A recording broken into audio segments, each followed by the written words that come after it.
அதுக்கப்புறம் வந்து பார்த்திங்கன்னா இப்போ வந்து பார்த்திங்கன்னா சரி சொல்லிட்டு மீனா வந்து முத்துக்கிட்ட சொல்லிட்டே போகிறாங்க. இந்த கிருஷ்ணனுடைய வந்து அவங்க அம்மா யார், பாட்டி யார், எல்லாமே வந்து பாட்டி வந்து மர்மமாகவே இருக்குது. பாட்டியும் எதுவும் சொல்ல மாட்டேங்கிறாங்க. அவங்க அம்மா யாருன்னே தெரில.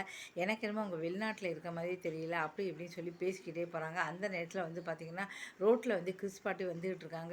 அதுக்கப்புறம் இறங்கி உடனே இருந்தவொடனே பார்த்துறாங்க. ஓடி போய் பாட்டிக்கிட்ட கேட்குறாங்க, என்னை மன்னிச்சிருமா, நீ வந்து கிறிஸ் மேலே எவ்வளோ பாசமாக இருக்க, எவ்வளோ அக்கறையாக இருக்க, அவங்ககிட்ட வந்து அவனை பற்றி ஒரு நிறைய விஷயங்கள் இருக்குது, ஆனால் உங்ககிட்ட என்னால் சொல்லாமல் வந்து இருக்க முடியல, ஆனால் சொல்லவே வேண்டியதில்லை அப்படி சொல்கிறாங்க. சொல்லுங்கள் அவங்க அம்மா யார், ஃபாரினில் இருக்காங்களா, யார் என்னன்னு கேட்குறாங்க. என்னால் சொல்ல முடியல, மன்னிச்சிருமா அப்படின்னு சொல்லிட்டு வேகமாக போய் வந்து பஸ்ஸில் போய் ஏறி போயிடுறாங்க. இதனால் மீனா வந்து அதிர்ச்சி ஆகிறாங்க. என்ன இந்த அம்மா எதுவுமே சொல்ல மாட்டேங்கிறாங்க அப்படின்னு சொல்லிட்டு வீட்டில் வந்து முத்துக்கிட்ட சொல்கிறாங்க. நீ வந்து கார்லேருந்து இறக்கி விட்டதுக்கப்புறம் வந்து அந்த அம்மாவை பார்த்தேன் அப்படின்னு சொல்கிறாங்க. இதை பார்த்துட்டு ரோகிணி ஐயோ அதிர்ச்சி ஆகிறாங்க. ஐயோ அம்மாவை தூண்டி தூண்டி கேட்டிருக்காங்களே, என்னெல்லாம் அவங்க சொன்னால் தெரியலையே அப்படின்னு சொல்லிட்டு, ஆனால் அந்த அம்மா சொல்லவே மாட்டேன்னு சொல்லி போயிட்டாங்க அப்படின்னு சொல்கிறாங்க. இதனால் ரோகிணி வந்து பயப்படுறாங்க. இந்த விஷயம் மட்டும் தெரிஞ்சதுன்னா என்ன ஆகுன்னு தெரியலையே, என்னத்தெல்லாம் உளறி வச்சாலும் தெரியல, அம்மாவை இந்த பக்கமே வரவிடக்கூடாது அப்படின்னு சொல்லி நினச்சிக்கிட்டு இருக்காங்க.